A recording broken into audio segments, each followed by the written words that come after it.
salva os desolados do medo e da aflição. Ressoa em vós os cantos vibrantes de fervor, enchendo os átrios santos da casa do Senhor.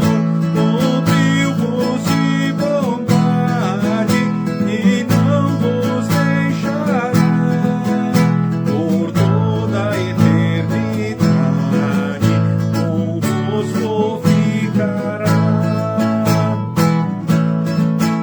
É vosso Pai amado, o qual se apiedou de vosso triste estado e vos purificou de todos os delitos por Cristo Salvador, tornando-vos benditos por graça e infinito amor.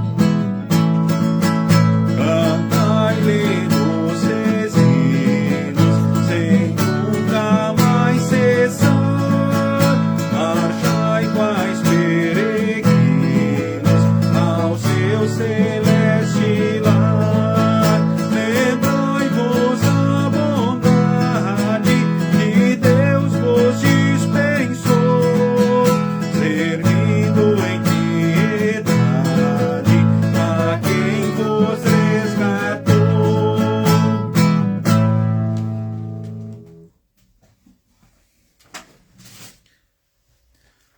Uma boa noite a todos, especialmente membros aí da Congregação Evangélica Luterana Cristo de Lajeado, Rio Grande do Sul.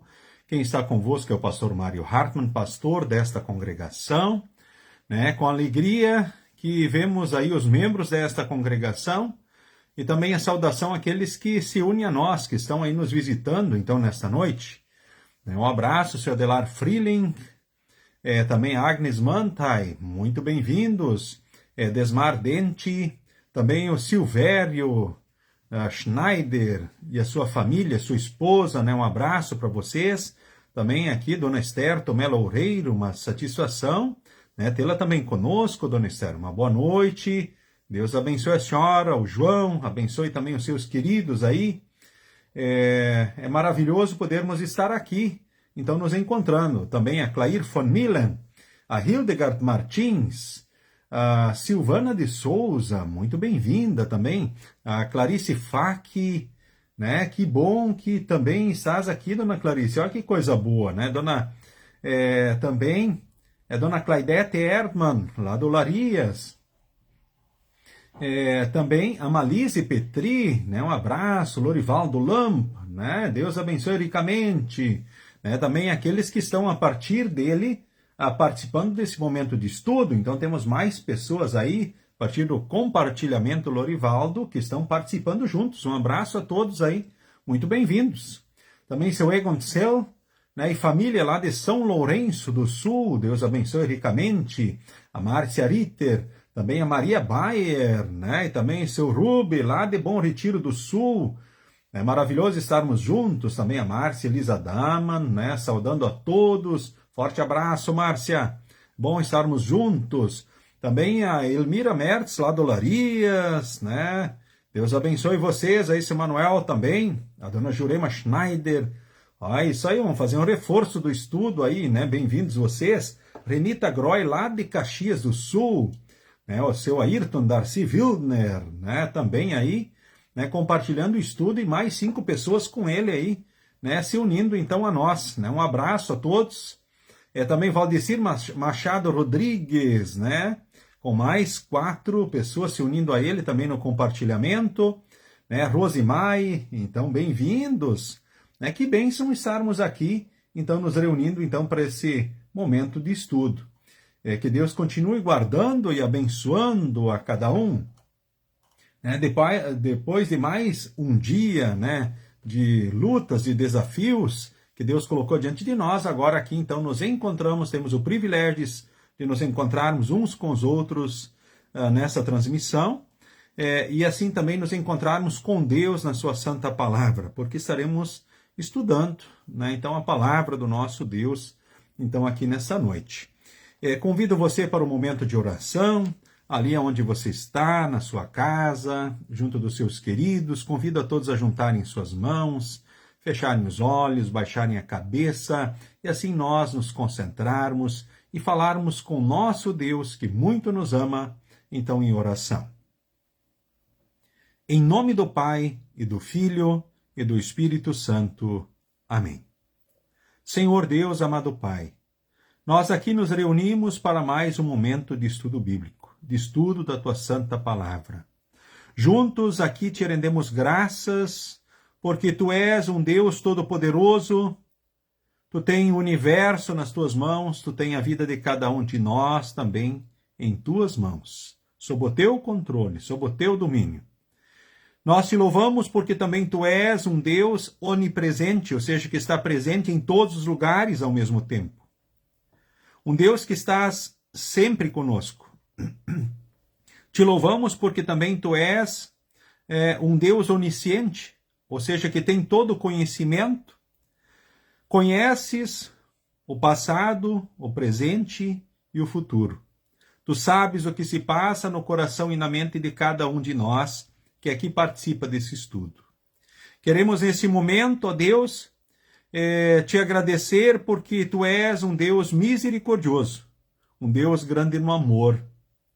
Manifestaste esse amor principalmente em Jesus, que veio aqui por nós, cumpriu os mandamentos perfeitamente e por nós pagou todos os pecados. E na cruz pôde exclamar: está consumado.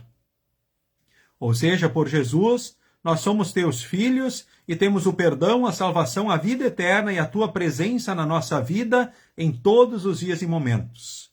Quando Tu permitires tribulações, sabemos que Tu tens propósitos com estas, e não são o nosso mal, a nossa desgraça, mas são com certeza, a partir do Teu amor, o melhor para a nossa vida. Queremos nesse momento, ó Deus, também te agradecer porque Tu tens assistido e guardado a cada um de nós que aqui participa desse estudo, também os nossos queridos, e te louvamos porque pelo Teu Santo Espírito percebemos quem Tu és, nós temos reveladas também as Tuas palavras e promessas e vivemos as certezas que só Tu podes conceder. Queremos esse momento, ó Deus, também te agradecer porque temos essa oportunidade de encontro e de estudo, e também porque Tu vens a nós com a Tua palavra neste momento. Perdoe os nossos pecados, aumentes a nossa fé, olha para todos os idosos, para os enfermos, os enlutados, aqueles que vivem situações adversas, que sofrem de uma ou de outra forma, talvez até pelas catástrofes, calamidades que assolaram, muito especialmente o Vale do Taquari. Queremos, ó Deus, colocar diante de Ti a nossa vida, as nossas ansiedades e preocupações, certos do Teu amor, cuidado, bênção e direção. Olha também para todos os nossos familiares, aqueles que nos são queridos. Olha para a Tua igreja no mundo, muito especialmente também para a Tua igreja aqui no Brasil. Em nome de Jesus nós oramos e nas Tuas mãos nos colocamos. Amém. Convido você, né, quem tiver aí o seu inário, louvai ao Senhor aí na sua casa, para abrir, né, o hino 176, então é o hino que nós nesse momento então queremos cantar, né, o hino 176, neste momento, então mais um hino, né, Se Eu Posso Cantar, um belo hino, né, e queremos cantar ele também, então neste momento, em preparação ao nosso estudo então dessa noite.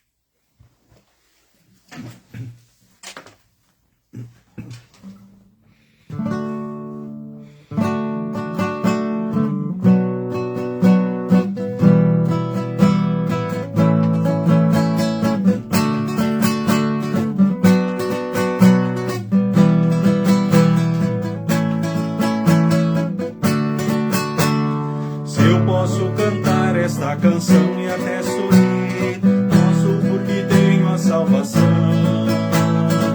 Esse é tocar-me, basta refletir o que Cristo diz ao coração. Tenha uma vida de alegria, pura, sadia e cristã. Nada é mais bonito que o sorriso de uma alma simples, franca e sã. Se eu posso me levantar dos tombos que levei, posso porque Cristo vive em mim. É Ele quem me dá essa vontade de viver, de lutar, sorrir, cantar assim. Tenha uma vida de alegria, pura, sadia e cristã. Nada é mais bonito que o sorriso de uma alma simples, franca e sã. Tenha uma vida de alegria, pura, sadia e cristã. Nada é mais bonito que o sorriso de uma alma simples, franca e sã. De uma alma simples, franca e sã.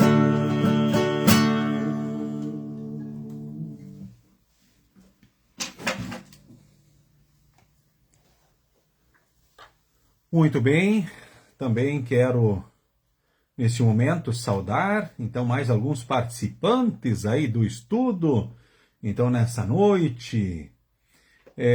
Jurema Schneider, olha que bênção, dona Jurema. Dona Jurema lá do Larias, forte abraço. Também o Ayrton Darcy Wilner, certo, né, Darcy, aí com a turma. Também o Valdecir Machado Rodrigues, né, conosco, e também mais pessoas com ele aí a partir do seu compartilhamento, né, então bem-vindos. Sinto-se todos saudados, abraçados aí, né. Também o seu Ivo Fux, né, bem-vindo, seu Ivo, né, um abraço aí para o senhor, para a sua família. Olha que povo abençoado, que bênção nós estarmos juntos. Também o Astor da Silva, grande Astor, forte abraço. A Márcia Weiler, também aí um abraço aí para ti, Márcia, para o Marcelo, né? Aí o Augusto, a Valentina, Deus abençoe vocês sempre, né? Continue sempre ao lado de vocês. O Rudy Lamp também, desejando uma boa noite, né? E um bom estudo para todos. Genesi Dreyer, também bem-vinda, Genesi, olha que bênção, né? Sempre bem-vinda também, seu Pedro Cavalheiro. Dona Dulce, né? Forte abraço aí, né? Também Lidia Schmidt, também Hilga Ferrari, Ilse Miller. Que coisa boa, né? Olha que coisa boa, Deus nos permite estarmos aqui nos encontrando, né? Nos reunindo em nome desse Deus verdadeiro, uns com os outros, e assim também, né? Podendo ouvir Deus na sua santa palavra. Que pelo Espírito Santo possamos crescer naquilo que Deus espera então de nós. Nós estamos seguindo aí o caderno de estudos bíblicos, né, publicação da Igreja Evangélica Luterana do Brasil, certo? E hoje é o estudo de número 11, página, quem tem o livrinho, página 74 então do livrinho. O tema do estudo é Jó, firmeza na fé em tempos de sofrimento. Olha que tema instigante. Jó, firmeza na fé em tempos de sofrimento. O autor do estudo de hoje, também quero colocar aí para vocês, então o autor do estudo é o reverendo Arnaldo Hoffmann Filho, o colega pastor, então, de Varginha, Minas Gerais. Ele é o autor do estudo, então, desta noite, que tem como tema Jó, firmeza na fé em tempos de sofrimento. Nós vamos, então, primeiramente ler aqui a introdução, então, do estudo. Convido você a acompanhar, né? Esse momento, então, essa história, né? Título de introdução. Então, a Luíse, ela vai ler para nós, então, a introdução do estudo dessa noite.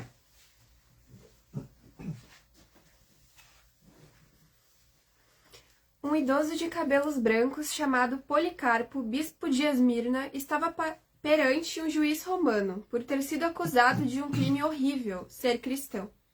O juiz, sensibilizado com a situação, disse-lhe: Meu amigo, ofereça um sacrifício ao imperador. Negue a Cristo, ainda que por um momento. Diante dessa situação, Policarpo respondeu: por 87 anos servi ao Senhor, e ele nunca me fez mal. Como poderia eu agora blasfemar meu rei que me salvou? Devido ao seu testemunho, coerência e fidelidade como cristão, Policarpo de Esmirna morreu como mártir em 23 de fevereiro de 155 d.C.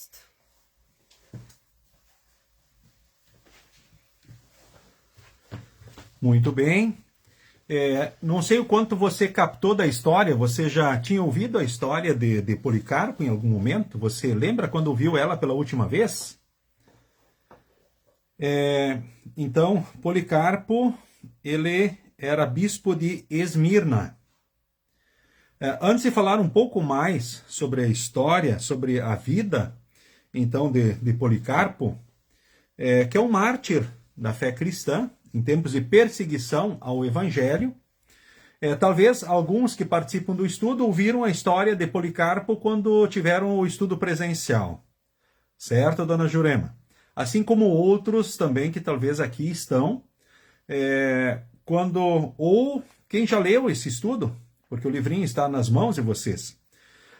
Quem participou do Congresso dos Jovens, agora desse final de semana, do Distrito Alto Taquari, que foi uma bênção e que aconteceu aqui na nossa congregação, vai lembrar que o Gabriel, na palestra, ele também mencionou a história, então, de Policarpo, diante da temática Confissões, que foi o tema do Congresso dos Jovens, então, nesse final de semana.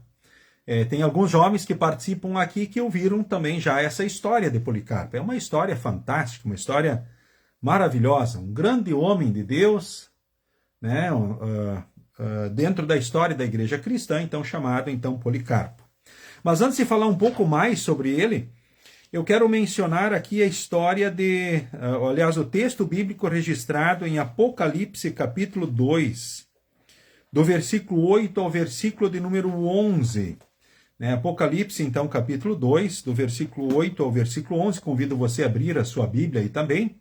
Eu vou convidar novamente a Luíse com a sua bonita voz para ler para nós Apocalipse 2, do versículo 8 ao versículo de número 11. Jesus está falando à igreja de Esmirna, por intermédio, ou seja, para quem ele usa como instrumento, João, o único dos discípulos de Jesus que ficou idoso. Os demais discípulos, apóstolos de Jesus, morreram como mártires da fé, de formas mais diversas, em perseguição ao Evangelho. E João foi o único que ficou idoso, então, de cabelos brancos, e ele foi um instrumento da revelação de Jesus dentro do chamado livro, então, de Apocalipse, que é um livro de muito consolo para os cristãos, que é um livro de conclusão para a Escritura Sagrada. Muitos usam Apocalipse para assustar e assombrar as pessoas. Mas para nós, cristãos, é um livro de muito consolo, de fortalecimento, porque é um livro de conclusão que reconta a história da humanidade, desde o início até o final dos tempos. Mas também aqui, nas cartas às 7 igrejas de Apocalipse, ele fala pessoalmente diante da realidade de cada congregação, de cada igreja, então, dessas cidades.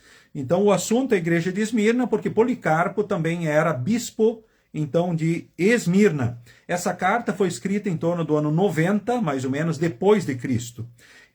E reparem que Policarpo, ele morreu, então, mais ou menos em torno de 155, então, depois de Cristo. Então, essas palavras de Jesus, parece que elas vão direto para toda a igreja cristã, sim, de Esmirna, mas também para Policarpo, e essas palavras são diretamente para você e para mim também, nesses tempos modernos.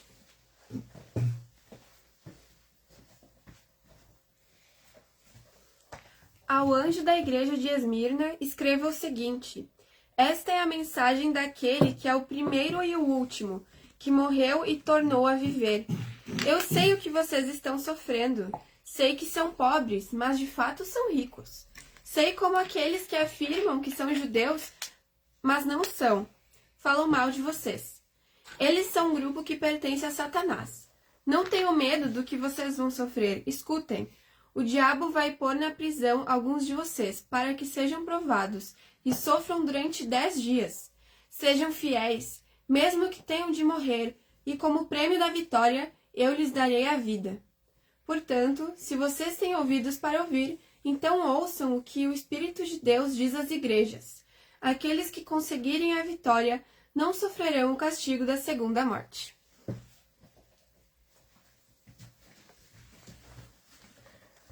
Vocês perceberam como essas palavras também foram muito apropriadas para Policarpo? Jesus disse, eu vou citar aqui na linguagem tradicional, Almeida, Revista e Atualizada, ARA. Apocalipse 2,16, um versículo que eu aprendi de cor na minha infância, e talvez muitos dos que participam do estudo também. O texto diz, ser fiel até a morte e dar-te-ei a coroa da vida. Se formos fiéis a Cristo até o fim, ou seja, até na morte, receberemos a coroa da vida eterna. Um versículo talvez de confirmação de alguns, um versículo especial, né, para os cristãos, um texto usado também em ocasiões especiais, em confirmações, enfim, em momentos diversos da vida da igreja. Mas olhando para o texto de Apocalipse capítulo 2, a partir do versículo 8, então primeiramente Jesus ali se identifica, ele diz, essa mensagem é daquele que é o primeiro e o último. Quem é o primeiro e o último? Quem é o princípio e o fim? Aquele que tem todas as coisas nas suas mãos. Aquele que morreu e tornou a viver, ou seja, que morreu e ressuscitou. Ou seja, existe ressurreição, não existe reencarnação. Ou seja, existe a morte, existe depois a ressurreição do corpo, né? Porque a alma não morre. A Bíblia chama de morte da alma o ir para o inferno depois da morte física. Certo? Isso é chamado de segunda morte, ou morte eterna na Escritura. E Jesus diz, eu sei o que vocês estão sofrendo. Queridos irmãos, queridas irmãs, vocês também têm sofrimentos, vocês estão passando por sofrimentos na vida de vocês. Jesus diz, eu sei o que vocês estão sofrendo. Eu sei o que vocês estão passando. Ele sabe tudo. Ele não só sabe, como ele é presente e ele age no seu amor e na sua graça. Ele disse também, então, para os cristãos de Esmirna, eu sei o que vocês estão sofrendo. Eu sei que vocês são pobres financeiramente, porque eles sofriam sanções econômicas, perseguições pelo fato de serem cristãos. O povo de Deus, ora, era desapropriado dos seus bens, ou seja, eram roubados dos seus bens. Eu sei que vocês de fato são pobres. Aliás, eu sei que vocês são pobres, mas de fato vocês são ricos na fé. Vocês são ricos espiritualmente, Jesus disse. Ele conhecia a fé dos cristãos de Esmirna e disse que eles eram ricos espiritualmente falando. Mas ele sabia como estavam sofrendo, né? E ele sabe como você, querido irmão, querida irmã, também ora tem sofrido, as dificuldades que você tem passado. E então saiba também, não esqueça que ele é presente diante dos sofrimentos e das dificuldades. E ele disse para Esmirna, né, um grupo que pertence a Satanás, estão trazendo sofrimentos para vocês. Não tenham medo do que vocês vão sofrer. Então, se tivermos dificuldades, não tenham medo do que vocês têm para enfrentar, do que vocês têm para passar. Escutem, Jesus diz, o diabo até vai pôr em prisão alguns de vocês para que sejam provados e sofram durante 10 dias. Alguns até vão ser presos por causa do evangelho. Mas esse sofrimento vai durar 10 dias. Não é uma semana e mais 3 dias, assim, dentro do que nós falamos, mas o texto no Apocalipse aqui significa o seguinte, que o sofrimento tinha os dias contados, era por um tempo determinado. Certo? E aí a gente já pode ver que Apocalipse, então, escrito em torno do ano 90 depois de Cristo, a morte de Policarpo foi no ano 155 depois de Cristo. Quantos anos depois desta carta? Então, o sofrimento de vocês também tem os dias contados. Ele também vai passar. Não esqueça disso. É uma realidade, né, hoje vivida, né, enfrentada, então, por nós, né, os sofrimentos. Mas é importante lembrar o seguinte, que esse sofrimento também tem os dias contados, ele vai passar. Então sejam fiéis, ainda que tenham que morrer, e eu lhes darei a vida. Quem tem ouvidos para ouvir, que ouça o que o Espírito diz às igrejas, e aqueles que conseguirem a vitória, ou seja, que forem fiéis até a morte, não sofrerão o castigo da segunda morte. Jesus estava dizendo aqui que talvez alguns tenham que passar em perseguição ao Evangelho a primeira morte, mas da segunda morte todos estarão livres. E aí nós percebemos algumas verdades maravilhosas aqui do texto. Jesus não disse para os cristãos que eles não sofreriam, não teriam os sofrimentos, mas ele disse que ele conhece os sofrimentos e estará junto conosco nos sofrimentos. Ele não disse que quem está com ele jamais sofreria e que todos os problemas seriam resolvidos. Não, ele não disse isso. Mas ele disse, estou com vocês todos os dias. Eu sei o que vocês passam e enfrentam. Então não tenham medo. Eu estou junto de vocês. Então não esquecer disso, que pelo Espírito Santo nós também não esqueçamos isso, assim como também o povo de Esmirna, os cristãos de Esmirna também ouviram isso de Jesus, e com certeza pelo Espírito Santo eles foram ensinados e foram lembrados sempre desta verdade tão importante e maravilhosa. E foram alimentados e fortalecidos na fé, para que em meio aos sofrimentos não viessem a desanimar, desesperar ou perder a fé ou a esperança. Então vocês também, ainda que tenham que sofrer, saibam, o sofrimento vai passar. Não é uma forma de nos iludir ou iludir alguém diante de uma situação difícil, não. É que Deus tem o controle das coisas e também todas as coisas têm os dias contados. No caso deles, Jesus disse, são 10 dias, ou seja, é um período e vai passar. E aí depois, um dia vocês estarão num local onde não terão mais sofrimentos e dificuldades. Ou seja, o novo céu e a nova terra, lá não haverá mais lágrima, nem dor, nem sofrimento.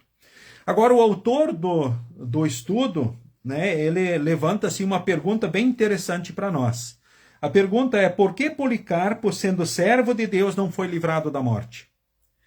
É importante destacar, depois eu vou entrar nessa questão novamente, dessa pergunta, mas eu quero assim colocar o que um pouco... Em primeiro lugar, a história de Policarpo não é contada na Bíblia. É a história da igreja cristã que conta a história de Policarpo, que é bispo de Esmirna. E a gente vê que parece realmente Jesus estava também especialmente falando com ele. Como falava com todos os cristãos de Esmirna, mas para ele também. Ser fiel até a morte. Ainda que tenha que morrer, seja fiel. E eu vou te dar o céu. A segunda morte você não vai enfrentar. Conta-se que os soldados, quando foram prender Policarpo, ele pediu para eles, olha, me permitam que eu faça primeiramente uma oração. Ou seja, ele não reagiu, ele não fugiu, ele não ofendeu, ele não agrediu, o que tornaria o trabalho dos soldados mais fácil, porque estaria se justificando que estavam diante de um homem que estaria descumprindo leis e trazendo problemas para a sociedade. Mas ele pede para orar. Aí ele ora. Como vocês imaginam que Policarpo orou? Qual será que foi o conteúdo de Policarpo, a gente imaginando assim a mente dele, o coração dele, a partir daquilo que Deus vai construindo no coração e na mente dos cristãos, do povo de Deus? Também não está escrito em lugar nenhum isso, mas podemos imaginar. Eu imagino que ele deve ter agradecido a Deus por tudo, pelo amor de Deus, pelo cuidado, pela presença de Deus, pelas certezas em Jesus, nesta vida e para a eternidade. Imagino que ele deva ter orado pelos soldados que ali estavam, que iriam prendê-lo e levá-lo, talvez pelos seus familiares, ou coisa parecida. E aí imaginem já a situação dos soldados. Puxa, prender esse homem, E agora? Puxa, que situação para eles. Mas enfim, eles teriam que cumprir isso. Do contrário, eles seriam os infratores e correriam o risco de serem punidos severamente ou até mortos por descumprimento de ordens do imperador. E aí eles levam então Policarpo. Quando Policarpo chega diante do juiz, o juiz olha para ele, aquele homem que não inspira ameaça, medo, um senhor idoso de cabelos brancos, com seus 87 anos. E aí, sensibilizado, diz para ele, puxa, mas oferece sacrifício ao imperador, ou seja, adora o imperador, só num momento aí, pelo menos, aí daí a gente te deixa ir embora, né? Daí tu tá livre, segue. Nós poderíamos chamar isso de jeitinho brasileiro. Será que o jeitinho brasileiro funciona? Não, mente ali só na hora, daí depois você sai limpo. E você segue lá como, né? Lá na tua cidade, segue o teu caminho. Será que funciona isso diante de Deus? Será que isso é agradável a Deus? A gente poderia mentir por um instante, né, e fazer de conta que, né, e reverenciar o imperador, adorar ele, e aí depois vira as costas e vai embora e segue como cristão. Poderia ser? Ou não? O que você pensa, querido irmão, querida irmã?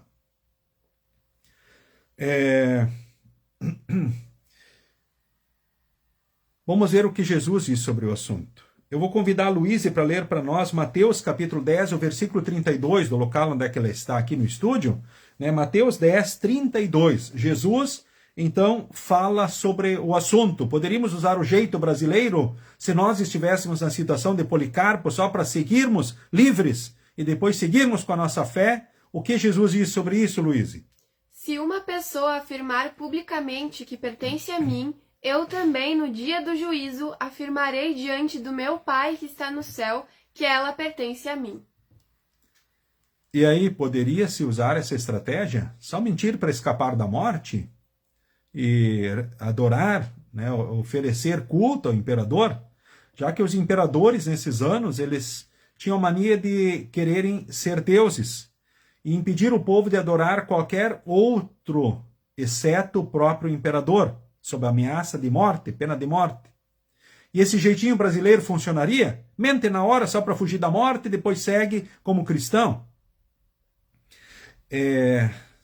Jesus disse que não funciona. Ou seja, se me negares diante dos homens, também eu o negarei diante do meu Pai que está no céu. Ou seja, é sério o assunto? É sério. Poderíamos dizer assim, o que aconteceria se daí Policarpo depois mentisse ali e adorasse o imperador e seguisse o caminho? Ele estava livre da morte física, mas não da morte eterna. Mas Policarpo não foi o que ele disse. Ele disse, olha, por 87 anos servi o meu Senhor, ou seja, sempre cuidou de mim, fez tudo por mim, ele me ama, como agora eu poderia negá-lo? De jeito nenhum. E preferiu a morte. Mesmo que o juiz o incentivou a fazer isso, para que eu pudesse deixar ir, mas ele disse, não posso fazer isso. Conta-se que Policarpo, daí então foi amarrado então, na fogueira, que se tacou o fogo nessa fogueira, que estava nessa lenha armada, ou seja, nessa fogueira que estava armada, e o fogo, estranhamente, queimou em um círculo, ou seja, era um círculo de fogo em torno de Policarpo, ou seja, o fogo não chegava até ele. Estranha a história, não é? Instigante ela. Bom, essa é a história da igreja cristã, ela conta isso. E aí o que eles fizeram diante de Policarpo? Conta-se que ele foi morto, então, depois que viram que o fogo não ia e não queimava Policarpo, mataram ele então à espada. Então ele morreu, então, como mártir, né, por ser cristão. Então o crime dele era ser cristão. Ele era o pastor da igreja de Esmirna. Mas aí eu torno a pergunta, por que Policarpo, sendo servo de Deus, não foi livrado da morte por Deus? Por que você, querido irmão, querida irmã, talvez não seja livrado de certas tribulações e sofrimentos que você está vivendo e enfrentando? Enfim, por que Deus permite certas tribulações e sofrimentos para o seu povo? Podemos pensar por que ele permitiu que a maior parte dos discípulos, exceto João, que ficou idoso, então os demais tivessem morte, também segundo registros da história cristã, como mártires, ou seja, sendo mortos por causa de Cristo. Por que Deus permitiu isso? Por que Deus permitiu, talvez, que irmãos perdessem agora, com essa maior catástrofe da história do Rio Grande do Sul, o seu terreno, a sua casa, os seus bens? Por que Deus permitiu que pessoas, talvez muitas pessoas, partissem dessa vida, quase 50 oficialmente, né? Mais os desaparecidos, então são mais de 60 pessoas fossem a óbito? É uma questão difícil, né, talvez, de falar, não é verdade? Mas por que Deus permitiu, talvez, que Jó, um grande homem de Deus, sofresse o que ele sofreu? Então, o tema do estudo é Jó, firmeza na fé em tempos de sofrimento. Isso é fantástico. Então, agora eu convido a Luíse para ler aqui para nós, diante de vocês, Jó, capítulo 2, do versículo 1 ao versículo de número 10. Jó, capítulo 2, do versículo 1 ao versículo de número 10. Uma história linda, né? E nós vamos agora refletir, ouvir a história e depois meditar sobre ela. Para achar é fácil, abre a Bíblia mais ou menos na metade, acha o livro de Salmos, volta um pouquinho em direção ao início, então o primeiro livro antes, então do Salmo, Jó, capítulo 2, o versículo 1 ao versículo de número 10.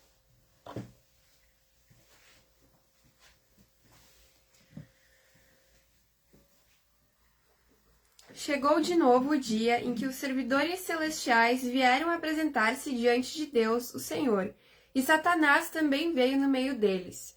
O Senhor perguntou: "De onde você vem vindo?" Satanás respondeu: "Estive dando uma volta pela terra, passeando por aqui e por ali."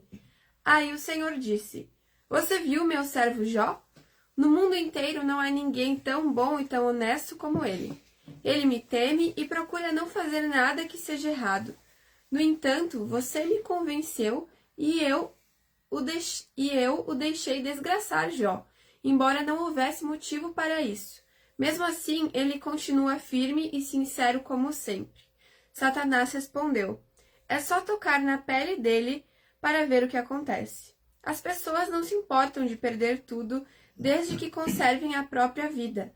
Agora, se estenderes a mão e ferires o corpo dele, verás como ele, sem nenhum respeito, te amaldiçoará." O Senhor disse a Satanás: "Pois bem, faça o que quiser com Jó, mas não o mate." Aí Satanás saiu da presença do Senhor e fez com que o corpo de Jó ficasse coberto de feridas horríveis, desde as solas dos pés até o alto da cabeça. Jó sentou-se num monte de cinza e pegou um caco para se coçar. E a mulher dele disse: "Você ainda continua sendo bom? Amaldiçoe a Deus e morra." Jó respondeu: "Você está dizendo uma bobagem. Se recebemos de Deus as coisas boas, por que não vamos aceitar também as desgraças?" Assim, apesar de tudo, Jó não pecou, nem disse uma só palavra contra Deus.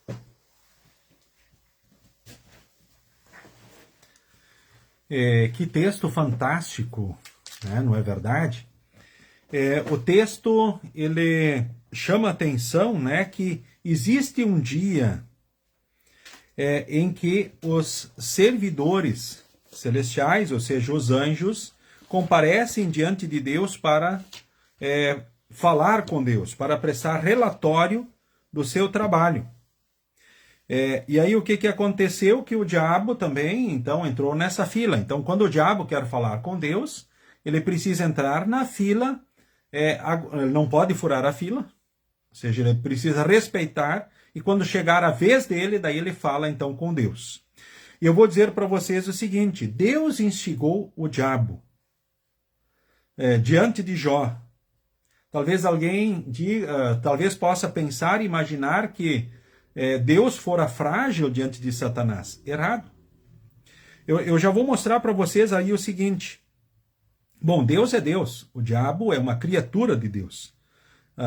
O anjo Lúcifer, né? Então ele era um anjo da luz, o anjo poderoso que Deus criou, o mais poderoso dos anjos que Deus criou, que se rebelou e apostatou. E teve legiões de anjos que seguiram ele. Agora, o texto aqui de Jó, capítulo 2, ele chama a atenção nossa, dizendo aqui logo, então, o Senhor pergunta para o diabo, quando ele está diante, então, de Deus, Deus pergunta para ele: de onde você vem vindo? Vocês acham que Deus não sabia de onde o diabo vinha vindo? O que ele andava fazendo? sobre a terra. Mas é a forma de Deus estabelecer o diálogo com ele, instigar ele diante de Jó. Aí Satanás respondeu: olha, estive dando uma volta pela terra, passeando por aqui, por ali. Com certeza Deus viu ele rondando Jó, o seu servo fiel, esse grande homem de Deus. Como ele olhava e como ele o seguia e o que ele fazia, o que ele pensava, o que ele intentava. Isso era do conhecimento de Deus, porque todas as coisas são do conhecimento de Deus. Lembremos sempre quem Deus é. E aí o que Deus diz para o diabo, do seu servo? Eu diria assim, as palavras era como ele dissesse: eu sei onde é que tu anda. Eu sei que tu anda em volta do meu servo Jó. Que tu está batendo o olho nele. Mas, Deus disse, você viu ele? No mundo inteiro não há ninguém tão bom e honesto como ele. Ele me teme e procura não fazer nada que seja errado. Não que Jó não fizesse nada que fosse errado. Ele disse, ele busca não fazer nada que seja errado. Mas não há homem bom e honesto como ele. Não tem outro como ele. Ou seja, ele é um grande exemplo de fé e de vida cristã. Eu vou citar agora o capítulo 1. Se você tem a Bíblia aberta, olha ali agora o capítulo 1, o versículo 9 e o versículo de número 10. O que Satanás, quando aconteceu a primeira tentativa do diabo diante de Deus com relação a Jó, o que o diabo disse na primeira tentativa? Luiz. Satanás respondeu: será que não é por interesse próprio que Jó te teme? Tu não deixas que nenhum mal aconteça a ele, a sua família e a tudo o que ele tem. Abençoas tudo o que Jó faz, e no país inteiro ele é o homem que tem mais cabeças de gado. Mas se tirares tudo o que é dele, verás que ele te amaldiçoará sem nenhum respeito. O Senhor disse a Satanás: pois bem, faça o que quiser com tudo o que já tem, mas não faça nenhum mal a ele mesmo. Então Satanás saiu da presença do Senhor. Vocês viram o que o diabo disse? Também, né? Não é por interesse próprio que Jó te teme? Porque no mundo inteiro não tem outro como ele. Ele é o cara mais rico do Oriente. Tu não deixa acontecer nada para ele e para a família. Tudo que ele faz, né? Dá certo, tu abençoas, ele vai bem em tudo. Então não é por interesse próprio que ele te teme? Que ele te segue? Se nós pensarmos hoje, quantos são aqueles que por interesse próprio talvez seguem ou buscam seguir a Jesus? Porque se nós pensarmos nos dias de hoje, né, enormes templos são enchidos de pessoas com promessas em nome de Jesus, em nome de Deus, de solução de todos os problemas, de sucesso. E quantas vezes talvez nós ouçamos no mundo, Deus é um Deus de promessas, ou seja, ele tem bênçãos para dar, ou seja, em Jesus todos os problemas são resolvidos, de relacionamento, de saúde, financeiros, ou seja, prosperidade, sucesso. Se nós pensarmos, esse é o jeito humano de agir e de pensar, e o diabo justamente usou isso diante de Deus, diz, não é por interesse próprio que ele te segue, olha só, é bom, olha qual é a situação que tu concede para ele. E a gente vê que são milhões de pessoas que buscam seguir Jesus por interesses próprios. O próprio Jesus no Evangelho, ele também disse certa vez, quando o povo seguia ele, depois da multiplicação dos pães e dos peixes, ele disse, eu sei por que vocês estão me seguindo. É porque vocês comeram pão e se fartaram. Porque vocês querem curas, milagres. Porque vocês querem barriga cheia. É por isso, vocês têm interesses próprios. O texto aqui adiante, daí a gente vê agora o que o diabo fez, autorizado por Deus, como ele atacou Jó. Deus disse, pode fazer tudo menos contra ele. Nada contra ele, mas pode tirar tudo dele. E o que o diabo fez? Jó capítulo 1, do versículo 14 em diante, ali nós temos um relato, né, dos homens que o diabo deixou escapar. São os mensageiros da desgraça. São 4 mensageiros da desgraça e eles trazem as notícias para Jó. Lembremos que tudo que o diabo fez foi num dia só. Num dia só, o diabo tirou tudo de Jó. Luiz. Chegou à casa de Jó um dos seus empregados que disse: Nós estávamos arando a terra com os bois, e as jumentas estavam pastando ali perto. De repente, os sabeus nos atacaram e levaram tudo. Eles mataram à espada os empregados, e só eu consegui escapar para trazer a notícia. Enquanto este ainda estava falando, veio outro empregado e disse: Raios caíram do céu e mataram todas as ovelhas e os pastores. Só eu consegui escapar para trazer a notícia. Enquanto este ainda estava falando, chegou um terceiro que disse: 3 bandos de caldeus nos atacaram e levaram os camelos. Eles mataram a espada os empregados e só eu consegui escapar para trazer a notícia. Enquanto este ainda falava, chegou mais um que disse a Jó: Os seus filhos e as suas filhas estavam no meio de um banquete na casa do seu filho mais velho. De repente, veio do deserto um vento muito forte que soprou contra a casa, e ela caiu em cima dos seus filhos. Todos eles morreram. Só eu consegui escapar para trazer a notícia. Então Jó se levantou e, em sinal de tristeza, rasgou as roupas e rapou a cabeça. Depois ajoelhou-se, encostou o rosto no chão e adorou a Deus. Aí disse assim: Nasci nu, sem nada, e sem nada vou morrer. O Senhor deu, o Senhor tirou. Louvado seja o seu nome. Assim, apesar de tudo o que havia acontecido, Jó não pecou, nem pôs a culpa em Deus. O que o diabo usou para tirar tudo de Jó? Ele usou ladrões, criminosos, ou seja, ele usou os seus soldados, ou seja, aqueles que pertencem a ele. Ele usou também aquilo que o pecado trouxe para a criação de Deus. As tempestades, ou seja, os raios, os ventos fortes, ele usou temporal, né, e usou raios para tirar tudo aquilo que tinha, tudo que Jó tinha. E que interessante, né, quando ele ouviu o quarto mensageiro da desgraça, que anunciou a morte dos seus 10 filhos, ele tinha 7 filhos homens e 3 filhas, ou seja, 7 filhos e 3 filhas, conforme Jó 1:2. E eles morreram todos num dia só. E aí, qual foi a reação de Jó? Conforme o versículo 20, ele ficou triste. Ele, em sinal de tristeza, rasgou as roupas, rapou a cabeça, depois se ajoelhou, encostou o rosto no chão e fez o quê? Adorou a Deus. O que você faz diante das desgraças, diante dos momentos difíceis, diante das tribulações da tua vida? Jó adorou a Deus. E aí, com relação às riquezas, que ele perdeu tudo num dia só, ele disse: olha, nasci nu, sem nada vou morrer. O que você trouxe para esta vida? O que você vai levar desta vida? Só a fé e os frutos da fé, nada mais. Aquilo que você aproveitou, aproveitou. Não mais aquilo que você dedicou a Deus e ao próximo, motivado na fé e no amor, isso conta para a eternidade. O resto ficou tudo. Não é mais seu. Então ele diz: nasci nu, sem nada vou morrer. É a tua realidade, é a minha realidade. Quanto aos filhos, o Senhor deu, o Senhor tomou. Bendito seja o nome do Senhor. Ou seja, os filhos são presente de Deus. Deus dá. Se Deus quer levar, Ele pode levar. Pertencem a Ele. O Senhor o deu, o Senhor o tomou.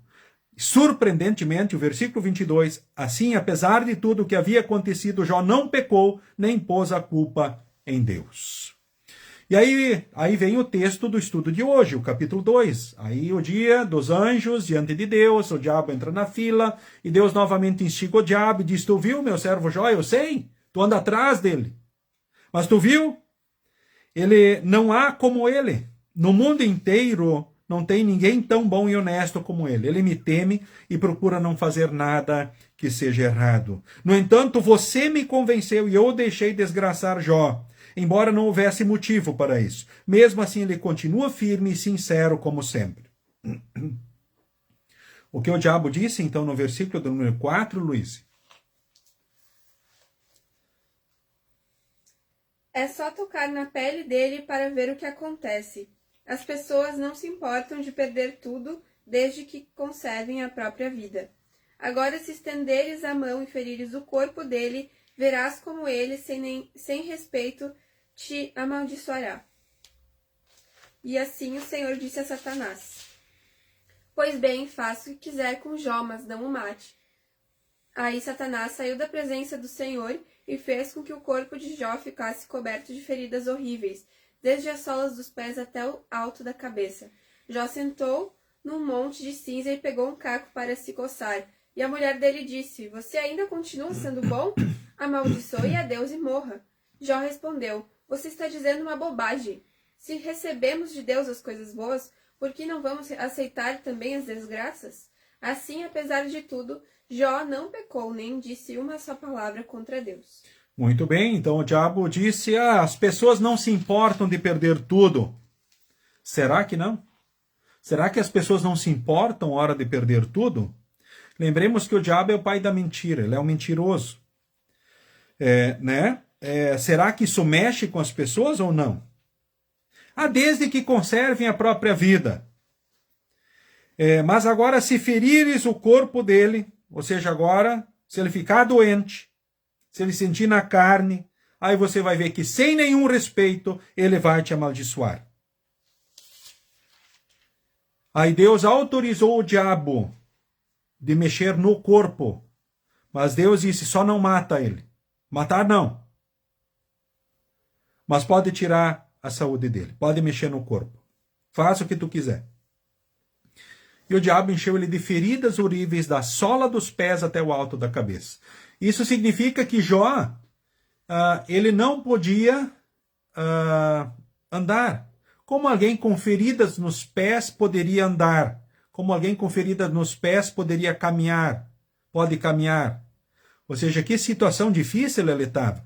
Ele pegava um caco para se coçar. Eu imagino tipo um pedaço de, talvez de tipo uma telha, ou de um vaso, um caco de barro, ou de qualquer coisa. E aí ele com esse instrumento áspero se coçava. Ou seja, ele tinha ainda coceira, né, horrível diante dessas feridas, dessas chagas que o diabo pôs nele.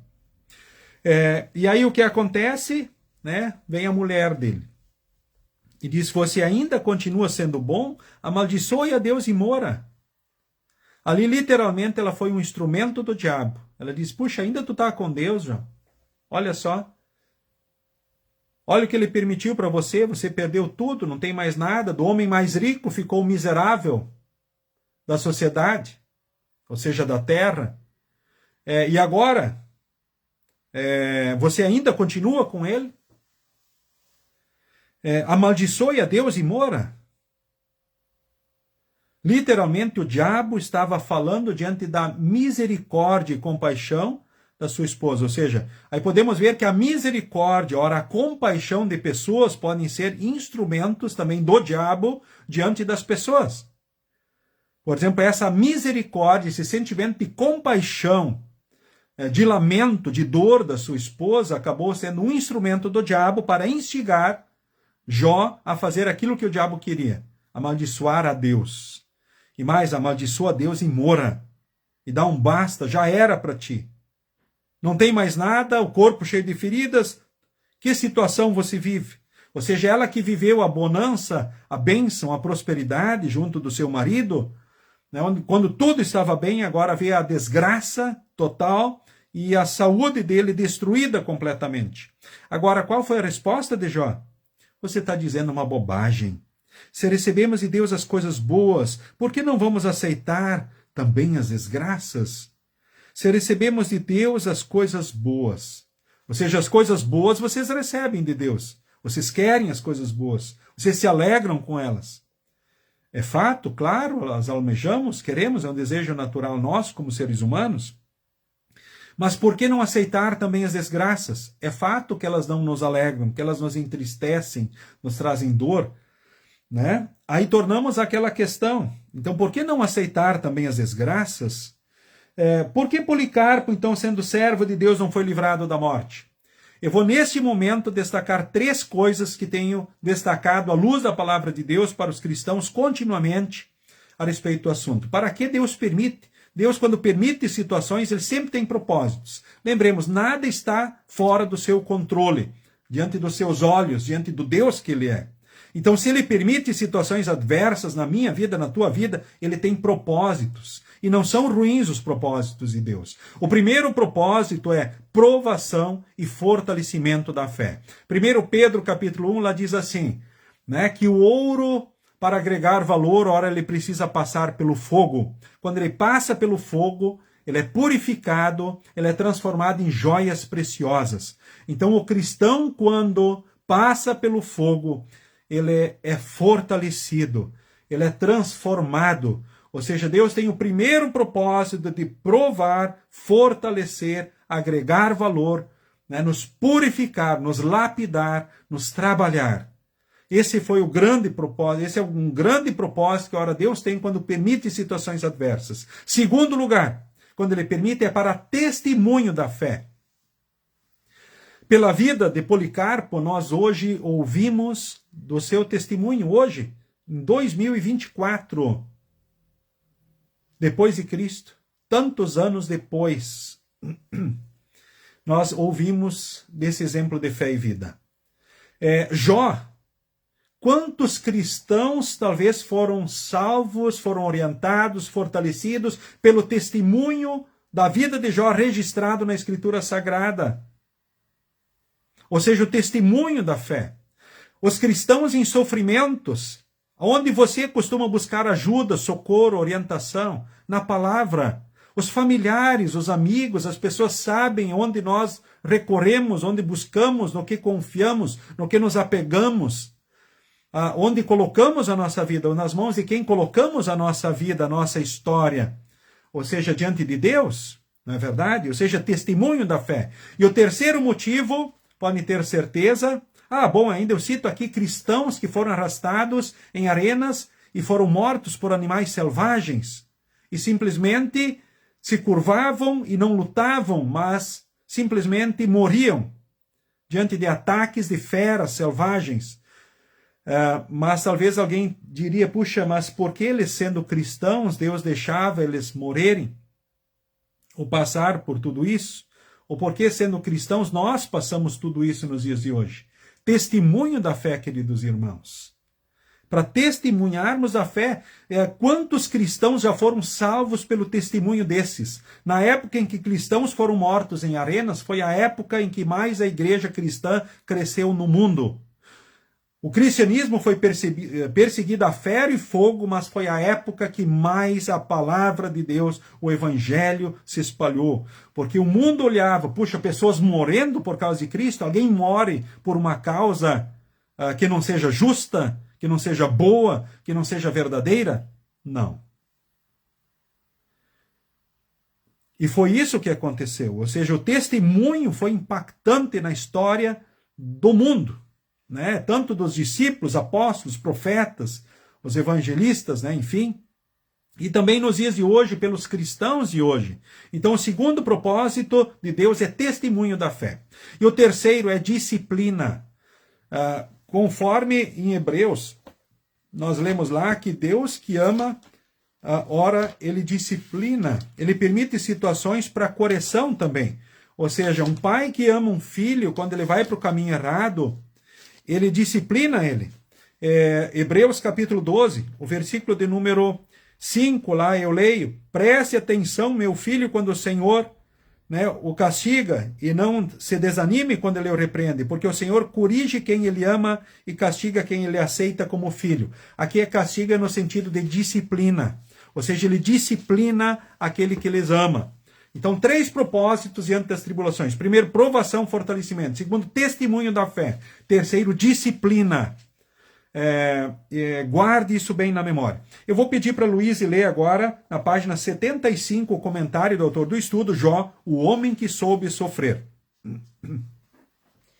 Jó nos desafia não a oferecer lealdade cega a um esquema teológico que relaciona o pecado individual ao sofrimento, mas sim a nos submetermos ao próprio Deus. Do ponto de vista do sofrimento, o livro de Jó é radical e sem meio termo em sua atitude. Jó não reconhece qualquer conexão causal entre culpa e sofrimento. Aprendemos com Jó que o ser humano jamais poderá entrar em litígio com o Deus onipotente, pois ele nos reduz ao silêncio diante do sofrimento inexplicável. Ninguém pode alegar que compreende os mistérios da vida humana, muito menos presumir que pode dar conselhos a Deus ou repreendê-lo. Esse parágrafo é fantástico. Aqueles que tiveram no culto oportunidade, ou já participaram do estudo presencial, vão lembrar alguns pressupostos, algumas coisas que nós cristãos jamais podemos esquecer. Primeiro, Deus te ama, querido irmão. Deus te ama muito. Incondicionalmente. O universo é uma prova disso. Jesus é a prova maior. O fato dele escolher você para nascer e você estar aqui prova. Você é um escolhido de Deus. Em primeiro lugar, não esqueça, Deus te ama muito. Ele nos ama muito. Mais do que todas as pessoas juntas do mundo, é o amor de Deus por você. Querido irmão, querida irmã. Segundo lugar, e muito importante não esquecermos, Deus quer a tua felicidade terrena e eterna. Ele quer você feliz. Ele quer você bem, aqui e para sempre, para a eternidade. Não esqueça disso, ele não quer você sofrendo. Ele quer você feliz desta vida e para a eternidade. Nunca esqueça disso. Jesus é a prova, por isso Jesus cumpriu por nós os mandamentos e pagou os pecados. Terceiro lugar, se Deus permite situações adversas, ele tem propósitos. Quais são? Os três que eu mencionei. Provação, testemunho e disciplina. Agora, eu quero destacar outros pontos a partir desse parágrafo que foi lido. Quarto ponto. Eu vou inverter de baixo para cima o parágrafo. Alguns destaques. Na última linha. Não queira você dar conselhos a Deus ou repreender a Deus. Não queira você ensinar a Deus ser Deus. Deixe Deus ser Deus. Não queira você dar conselhos e repreender a Deus e ensinar a Deus ser Deus. Deus é Deus. Nós somos seres humanos. Então não tente dar conselhos para Deus ou repreendê-lo.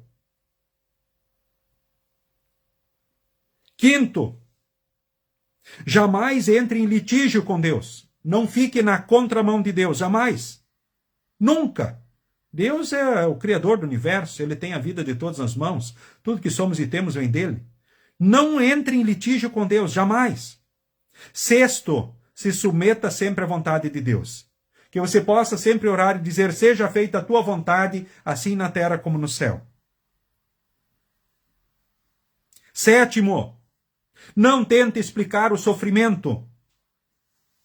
Os amigos de Jó depois sentaram lá na lama com ele, vamos dizer assim, na desgraça, mas o condenaram.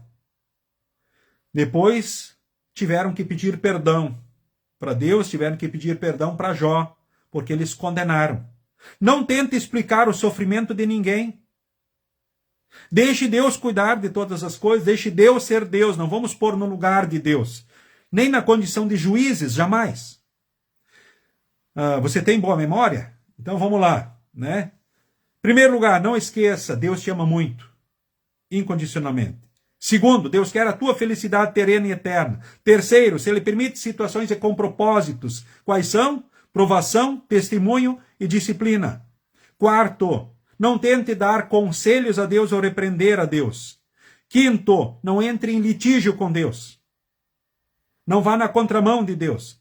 Sexto, se submeta à vontade dele. Seja feita a tua vontade, assim na terra como no céu. Oramos no Pai Nosso. Sétimo, não tente explicar o sofrimento. É uma roubada.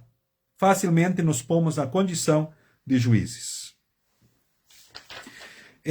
Agora, nesse momento, página 77 do livrinho. Já falamos sobre, ou refletindo a primeira questão. Vamos para a segunda. Por que com o sofrimento muitos existem de serem cristãos? Por que muitos abandonam a sua fé diante dos sofrimentos, diante das tribulações? Por que será? Eu vou dizer para você, não deixe você de se fortalecer na fé. Em primeiro lugar, é necessário o fortalecimento continuado, palavra de Deus. Culto é indispensável, gente. Precisamos participar do culto regularmente. Você não pode ir de vez em quando só no culto. Precisa participar continuamente, uma vez por semana. Santa Ceia é muito importante, onde Jesus vem. Por isso, estudo bíblico é importante. Vida devocional, orações. Então, se fortaleça na fé. Essa é uma responsabilidade de nós. Não impedir o Espírito Santo de agir em nós e através de nós. Certo? Então, em primeiro lugar, fortalecimento da fé. Segundo, por que muitos existem ou abandonam a igreja?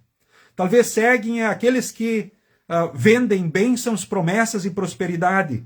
Ou seja, que negociam com Deus, instigam as pessoas, iludem as pessoas teologicamente. O risco é o seguinte: cair em falsas concepções teológicas. Por exemplo, o parágrafo antes que a Luísa leu ali diz, Jó, ele não foi cegado por um esquema teológico que relaciona pecado individual ao sofrimento. Por exemplo, assim, está sofrendo porque pecou. O que tu fez para estar sofrendo e passando por isso? Talvez você já disse isso na tua fragilidade em alguns momentos. Puxa, o que eu fiz para estar sofrendo isso aí? Né? A gente precisa ter feito alguma coisa para estar passando por certas situações? Quem disse isso para você? E são esquemas teológicos falsos. Isso é chamado, dentro da teologia, de teologia da glória, que é vendida no mundo de hoje. No mundo que nós vivemos. Certo? Então, conceitos falsos podem fazer pessoas abandonarem, né, a igreja cristã verdadeira, que ensina a palavra corretamente. Por quê? Porque dizem assim, você não foi curado porque não teve fé. Você não é abençoado, não está melhor na tua vida, por quê? Porque você não faz certas coisas. É como se a gente comprasse as bênçãos, ou negociasse as bênçãos com Deus. E são teologias falsas que são vendidas hoje. Aquelas de interesse pessoal que o diabo mencionou diante de Jó. Ou seja, esses textos são mais atuais do que nunca, gente, queridos irmãos e irmãs. Observem que pelo Espírito Santo vocês possam perceber isso. Então, se alguém cair, uma outra coisa que é importante, primeiro, pelo avançado da hora, eu vou citar os textos apenas. 1 Coríntios 10, 12 e 13 diz, não vos sobreveio a tentação que não fosse humana. Se alguém cair da fé ou se perder, não é por culpa dos amigos, é culpa própria. É claro que o contexto ruim favorece o diabo, o mundo e a carne. Quando oportunizamos o diabo, o mundo e a carne, né, mais facilmente podemos cair em tentações, ou seja, diante de provações, certo? Então os amigos, meu filho caiu nas drogas. É culpa de quem? Dos amigos dele? Não, é culpa dele. Ele é um cristão, então Deus nunca vai deixar de faltar a força que cada um precisa para enfrentar cada situação. Eu vou citar uma prova aí para você também, né? Por exemplo, diante dos sofrimentos. Quando vemos pessoas em grandes sofrimentos, a gente também tem visto a força que Deus tem dado. Por exemplo, eu vejo aqui várias famílias nossas aqui da Congregação Cristo, a hora que perderam os bens, né? Agora, Deus tem dado muitas forças. Ora estão sorrindo, enfrentando, claro, sofrem, né? Tem dúvidas, né? Tem dores, mas Deus tem dado a força que precisam para enfrentar cada dia e cada situação, como Ele dá para você também. Romanos 8, 28 diz, todas as coisas cooperam para o bem daqueles que amam a Deus, queridos irmãos, queridas irmãs. Não esqueça disso. Se cairmos, é por culpa própria, não é pela falta de força que Deus dá. Nunca uma cruz vai ser mais pesada do que a força que Deus concede. Se eu tiver uma cruz, pode ter certeza que a força que Deus dá não vai faltar para você também, querido irmão, querida irmã. Luiz, leia a conclusão para nós, página 78, então, do livrinho. O cristão não deve se amedrontar diante das atrocidades da vida. Deve sim vivenciar cada situação comum num mundo adverso à palavra de Deus, alegrando-se no Deus onipotente, o qual preparou para os seus a vida eterna. Esta, sim, oferece esperança e consolo, marcando o fim de todo sofrimento. O apóstolo Paulo nos ensina que o amor tudo sofre, tudo crê, tudo espera, tudo suporta. Jesus sofreu por todos nós. Vivendo em Cristo, confirmados na fé, enfrentamos o sofrimento ao lado de muitos outros irmãos e irmãs. Estamos certos de que sofremos por uma causa justa e verdadeira, e cremos com firmeza que o nosso Redentor vive e, por fim, se levantará sobre a terra. Chegará o dia em que veremos Deus face a face, e não existirá mais morte, Já não haverá luto, nem pranto, nem dor, porque as primeiras coisas passaram. Policarpo viveu essa certeza. E ele foi fiel até a morte. Olha, Jó, ele não foi à morte, mas olhem a história. Deus, no seu amor e graça, concedeu para Jó depois tudo em dobro. Ele não permitiu a morte dele, mas tudo em dobro ele concedeu para Jó depois. Se ele já era o homem mais rico do Oriente, imagina depois. Deus deu o dobro da riqueza para ele. E os filhos, será que ele deu o dobro também? Ele tinha 10. Eu imagino que sim. E será que foi com a mesma mulher? O que você acha? Você lembra a postura dela? Será que foi com a mesma mulher? Eu creio que sim. Poderia ser o mesmo homem, né? Dependendo da situação, né? Certo? Mas eu creio que sim. Porque Deus, no seu amor e graça, com certeza, guardou e abençoou Jó. E imagine a alegria dela depois viver o novo momento também. E talvez a alegria dela em sentir o perdão de Deus em Jesus, diante daquele momento tão duro que ela foi instrumento de Satanás diante do seu marido Jó, quando instigou ele contra Deus e como instrumento do diabo instigou ele a atentar contra a sua própria vida. Como ela também deve ter seguido feliz e alegre, nós pensando pelo que Deus ensina na palavra, sim, isso não está escrito na Bíblia, mas imagino que foi com a mesma mulher que Deus deu o dobro de filhos para ele. E ele pôde ter essa história maravilhosa e feliz. Né? Deus precisava ter feito tudo isso com ele? Não, mas Deus quis fazê-lo com relação a ele. Né? E podem ter certeza que assim ele também, como ele perdoou a mulher dele, perdoou Pedro outrora, perdoa você e a mim também diante dos nossos pecados em Jesus. E podemos viver o amor e a graça e a esperança sempre de novos dias e melhores diante de todas as situações. Né? Então louvemos a Deus pelo seu amor, pelo seu cuidado, por sua presença, por sua grandiosidade. E nós podermos testemunhar também a fé e o amor, louvar, adorar e servir a Ele com todo o nosso ser. Bom, com certeza Jó, firmeza de fé em tempos de sofrimento, grande homem de Deus. E saiba que Deus também vai te conceder o que precisa para enfrentar as suas tribulações. Né? E que possamos ser alimentados e fortalecidos nessa fé continuamente. Queremos, neste momento, falar com Deus em oração. Dirija a oração final e convido você a orar a bênção também comigo nesse momento final. Senhor Deus, sei que as cargas pesadas colocadas sobre mim têm finalidades diversas e nem sempre compreendo suas origens. Permita que eu as suporte com dignidade, sabendo que está sempre comigo, dando-me forças e coragem. Sei pela tua palavra que esses sofrimentos me provam, me fazem amadurecer e me tornam mais atento aos sofrimentos dos meus irmãos. Sofreste muito em meu favor, e por isso me alegro ao participar da tua causa sublime e nobre. Conforta-me e ampara-me. Peço isso em nome de Cristo. Amém. O Senhor nos abençoe e nos guarde. O Senhor faça resplandecer o seu rosto sobre nós e tenha misericórdia de nós. O Senhor sobre nós levante o seu rosto e nos dê a paz. Amém. Muito bem, queridos irmãos, queridas irmãs, nós temos culto no final de semana, no sábado às 18, com transmissão pelo Face, no domingo de manhã às 9, você é convidado.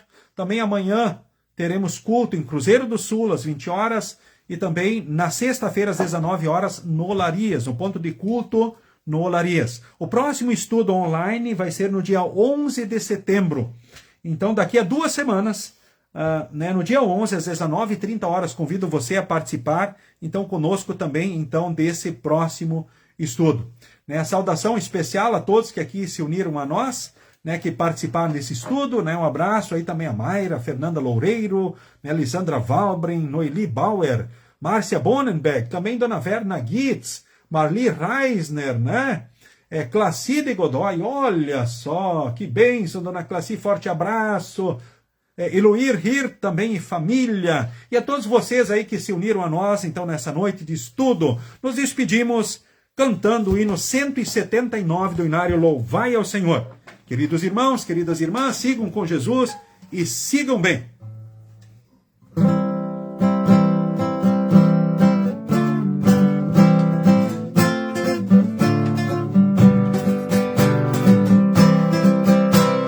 Quem só no Senhor põe a sua fé e vive servindo em amor, mesmo que em muitos momentos terá problemas que causam a dor.